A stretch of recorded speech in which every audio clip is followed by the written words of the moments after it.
Iran के साथ किसी मुआहदे पर ना पहुंचे तो सख्त कार्रवाई करना पड़ेगी। अमरीकी सदर की फिर वार्निंग, कहा खित्ते में एक और तैयारा बरदार बहरी जहाज भेजने पर गौर कर रहा हूं। मशरिक़ वस्ता में इजाफी फौजी दस्तों की तैनाती पर भी बात कर रहे हैं।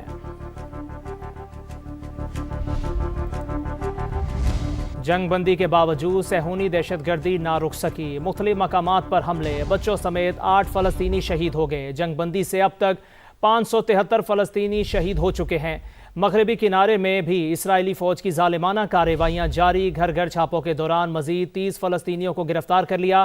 दूसरी तरफ गजा में अमन फ़ौज की तैनाती के लिए कोशिशें। इंडोनेशिया ने सदर डोनाल्ड ट्रंप के अमन मनसूबे के तहत गजा में फ़ौज भेजने का ऐलान कर दिया। ग्रीन शर्ट्स ने 2024 का उधार चुका दिया। T20 वर्ल्ड कप के दूसरे मैच में अमेरिका को हरा दिया। कोलंबो में पाकिस्तान का पावर शो, अमेरिका को 32 रन से शिकस्त दे दी। साहिबजादा फरहान के 41 गेंदों पर 73 रन, 5 छक्के 6 चौके लगाए। बाबर आजम 46 रन बनाने में कामयाब हुए।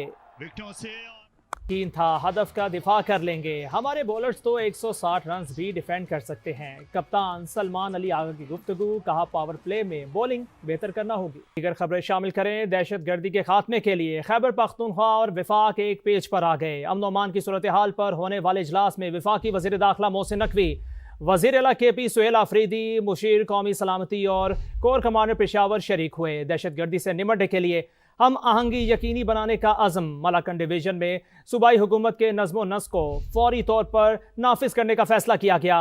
सिक्योरिटी अमूर के जायजे और तरक्याती मनसूबों की निगरानी के लिए वज़ीर आला की सरबराही में खसूसी ज़ैली कमेटी कायम की जाएगी। भारतीय स्पॉन्सर्ड दहशतगर्दों के खिलाफ जंग, विफाक और खैबर पख्तूनख्वा संग संग। कोर हेडक्वार्टर्स पेशावर में इजलास, विफाकी वजीर दाखिला वजीर आला KP, कोर कमांडर्स पेशावर की भी शिरकत। खैबर पख्तूनख्वा की मजमूई सिक्योरिटी से मुतल्लिक अहम फैसले, दहशतगर्दी से निपटने के लिए हम आंगी यकीनी बनाने का आज़म। करीबी राब्तों के जरिए दहशतगर्दी के खिलाफ इकदाम किए जाएंगे। वजीर आला सुहेल आफरीदी की सरबराही में खुसूसी कमेटी कायम। कमेटी अस्करी कार्रवाइयों का जायजा और तरक्याती मंसूबों की निगरानी करेगी।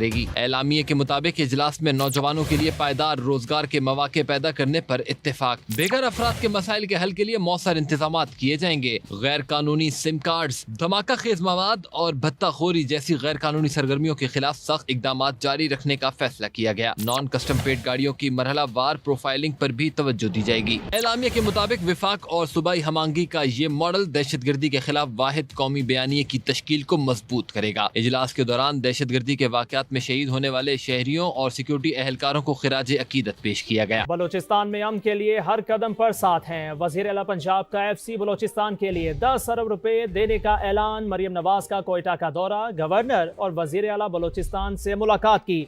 मरियम नवाज ने कहा बलोचिस्तान में फितना नहीं, फितना अल खवारिज है। पंजाब दहशतगर्दी के खिलाफ जंग समेत हर किस्म के चैलेंजेस से निपटने के लिए बलोचिस्तान के साथ है।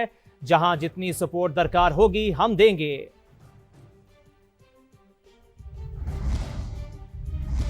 सुप्रीम कोर्ट में बानी PTI के मुकदमात में बड़ी पेशरफ्त। अदालती हुक्म पर friends of court Salman Safdar advocate की बानी से 3.5 घंटे अडयाला जेल में मुलाकात। कहा बानी तक मुकम्मल रसाई मिली, उनकी तबीयत ठीक है। इस्लामाबाद से यासिर हकीम की रिपोर्ट देखिए। कोर्ट में बानी PTI के मुकदमात में बड़ी पेशरफ्त। चीफ जस्टिस याहिया अफरीदी की सरबराही में 2 रुकनी बेंच के हुक्म पर वकील सलमान सफदर की अडियाला जेल में बानी से मुलाकात हो गई। बानी से तवील मुलाकात के बाद मीडिया से मुख्तसर गुफ्तगू में सलमान सफदर ने मुलाकात पर इत्मीनान का इजहार किया। 3.5 घंटे के बाद बाहर निकला हूँ तो जैसे जो सुप्रीम कोर्ट का हुक्म था उसके मुताबिक मुलाकात करवा दी गई है। मिली है सर आपको? जी वो हो गया। सेहत के मुताबिक बता दें कि कैसी सेहत है खान साहब की? बाकी रिपोर्ट में आप देखिएगा। इससे पहले सुप्रीम कोर्ट में बानी के केसेस की समाअत के दौरान अदालत ने सलमान सफदर को फ्रेंड ऑफ कोर्ट मुकर्रर किया। अदालत के हुक्म पर अटार्नी जनरल ने मुलाकात करवाने की यकीन दहानी करवा दी। चीफ जस्टिस ने हिदायत की कि सलमान सफदर जेल में मुलाकात करके बानी की मौजूदा हालत पर तहरीरी रिपोर्ट कल अदालत में जमा करवाएं। रिपोर्ट देखकर परसों जुमेरात को फैसला करेंगे। बांग्लादेश में आम इंतखाबात का मार्का सजने में बस एक दिन बाकी। BNP और जमात इस्लामी के दरमियान कांटे का मुकाबला मुतवक्के। 300 नशिस्तों के लिए 5 जमातों के 1980 उम्मीदवार मैदान में। 12 करोड़ 76 लाख से जायद वोटर्स हक राय दही इस्तेमाल करेंगे। हसीना वाजिद की जमात अवामी लीग के इलेक्शन में हिस्सा लेने पर पाबंदी। BNP के इलेक्शन से पहले अक्सरियत हासिल करने के दावे। Chief adviser professor Muhammad Yunus की आवाम से इंतखाबात में वोट का हक इस्तेमाल करने की अपील। बांग्लादेश के माजी के इंतखाबात में टर्न आउट में वैसे तो मुसलसल तब्दीली आती रही, लेकिन अवामी लीग की हुकूमतों में आखिरी 3 इंतखाबात के दौरान टर्न आउट में अचानक बहुत बड़ी कमी वाक़या हुई, जो हसीना वाजिद पर अवामी एतमाद कम होने का वाज़े सबूत है। कि इस इलेक्शन में कितना टर्न आउट रहा, जानते हैं नुमाइंदा समा सुमेरा खान से, जो इस वक्त ढाका में मौजूद हैं। जी सुमेरा।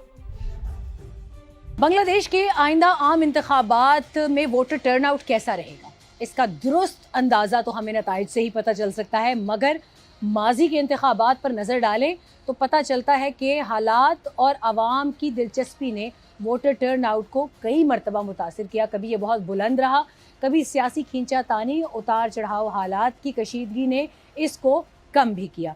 बांग्लादेश के इंतखाबात से एक चीज़ वाज़े हो जाती है कि अवाम की दिलचस्पी से वोटर टर्नआउट का बहुत गहरा ताल्लुक है। आइए बांग्लादेश के माजी के इंतखाबात पर एक नज़र डालते हैं, ताकि आइंदा के सियासी और इंतखाबी मंजरनामे का दुरुस्त तयन किया जा सके कि वो किस जानिब रवाना है। इंतखाबात 1973, टर्नआउट 54.91%, हुक्मरान जमात थी अवामी लीग।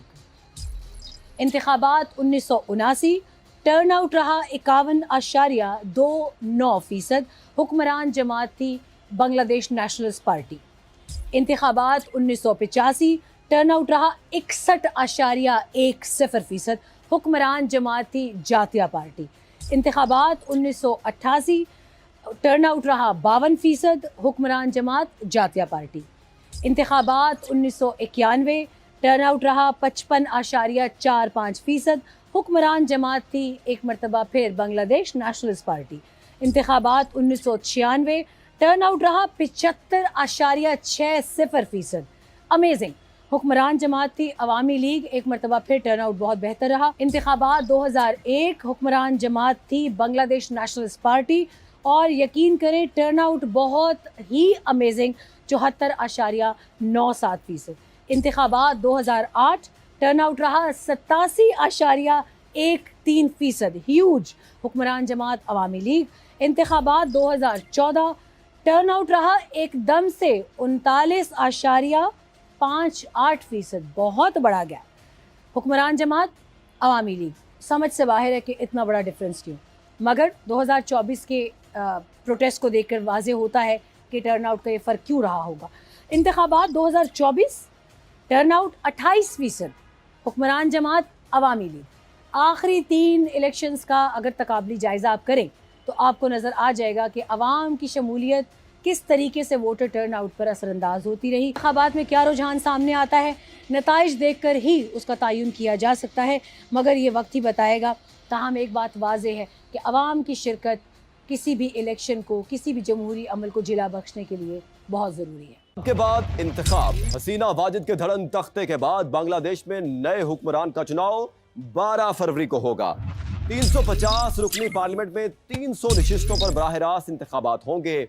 50 नशिस्तें खवातीन के लिए मखसूस हैं, जो वोटों के तनासुब की बुनियाद पर मुख्तलिफ सियासी जमातों में तकसीम की जाएंगी। पार्लिमानी अराकीन मुंतखब होने के बाद वज़ीर आज़म का इंतखाब करेंगे। वजारत उज़्मा के लिए कम अज कम 151 अरकान की हिमायत हासिल करना लाजमी है।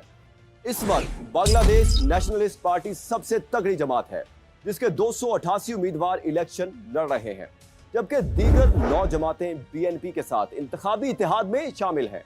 दूसरी जानिब जमात इस्लामी बांग्लादेश के 224 उम्मीदवार भी मैदान में हैं। जमात इस्लामी की क़यादत में कायम हम ख्याल इत्तेहाद में बांग्लादेश खिलाफत मजलिस के 34 उम्मीदवार और नेशनल सिटीजन पार्टी के 32 उम्मीदवार भी शामिल हैं। शेख हसीना वाजिद की जमात अवामी लीग को पहले ही कलअदम करार दिया जा चुका है। अब देखना है बांग्लादेश के अवाम वजारत उज़्मा का ताज किसके सर सजाते हैं।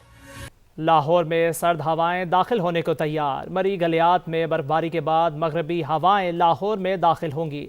मजीद जानते हैं सामिया सही से। जी सामिया, आगाह कीजिएगा मौसम के हवाले से।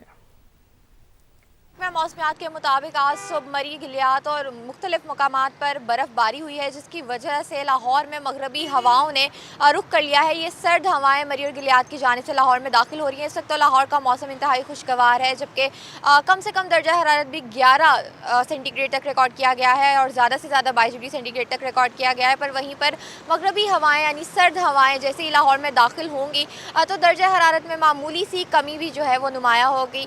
इस वक्त भी लाहौर में चलने वाली हवा की रफ्तार 10 किलोमीटर फी घंटा के हिसाब से रिकॉर्ड की जा रही है। महकमा मौसमियात की जानिब से बारिश की तो कोई पेशगोई नहीं है, लेकिन सर्द हवाएं लाहौर का रुख करने को तैयार हैं। जी बहुत शुक्रिया सामिया इस तफसील का। दूसरी जानिब सवात में सफ़ेद मोतियों की बरसात, मालम जब्बा, कालाम और महूडन में बर्फबारी, सयाहों ने डेरे डाल लिए। शहाबुद्दीन की रिपोर्ट देखिए।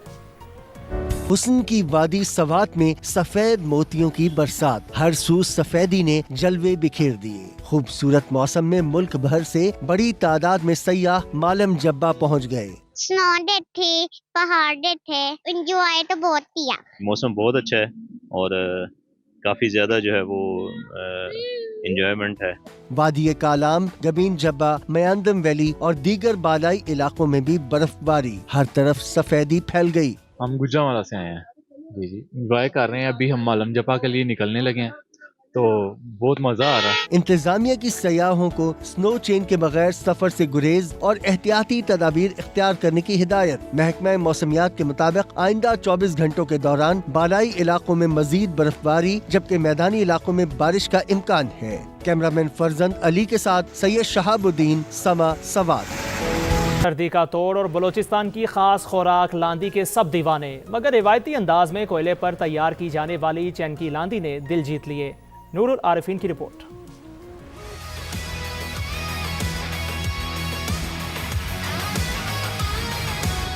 कोयटा की सर्द रातें और लांदई का जायका, ये सिर्फ खुराक नहीं बल्कि रिवायत है, और जब ये रिवायत कोयले की आंच पर तैयार हो तो मजा दुबाला हो जाता है।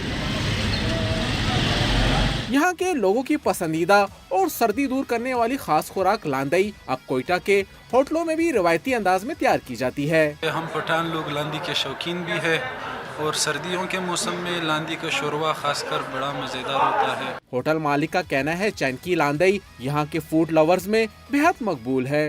पाकिस्तान भर से लोग आते हैं, जो भी कोयटा यहाँ विजिट पे आते हैं तो लांदी खाने ज़रूर आते हैं। इस्लामाबाद के लोग बहुत ज़्यादा पसंद करते हैं, लाहौर वाले आते हैं, पेशावर वाले आते हैं, कराची वाले आते हैं। यहाँ से हम बेचते भी है लांदी को। होटल में मुख्तलिफ तरीकों से तैयार की जाने वाली लांदई 1300 रुपए से लेके 1500 रुपए तक दस्तयाब है। कैमरामैन शहजाद अनवर के साथ नूरुल आरफीन, समा, कोयटा।